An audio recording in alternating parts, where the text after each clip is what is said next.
everybody? This is back with another video. This will be one of my first do-it-yourself videos. This would be, you probably see the tank sitting back here. I'm going to be turning this tank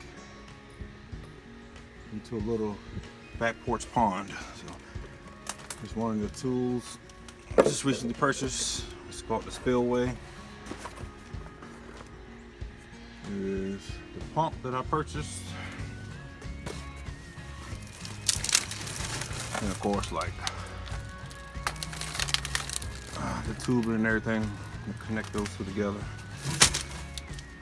And this tube right now, as you all can probably see, it's filled with rainwater. It's about 50% full from all the rain we've been getting through the last week and a half, 2 weeks. So anyway, just wanted to give you guys a quick update. I'm going to do a quick update video. This is just me testing out the water pump.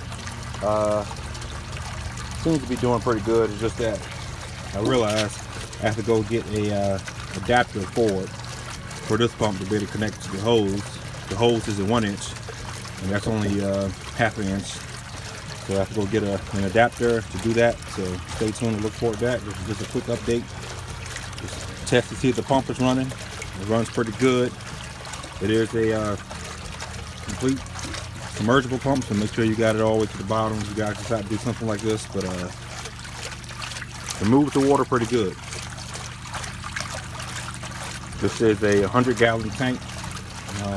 This is just the first project of a backyard koi pond or fish pond, whatever you want to call it. I'm going to be doing possibly some more, maybe one a little bit bigger than this one, somewhere else in the yard. You know, I love the sound of running water, and this is, I can tell by the sound of this pump already, this is going to be quite beautiful. This is sitting on the back porch, so sitting on the back porch this summer is going to be my main thing. So stay tuned and look forward.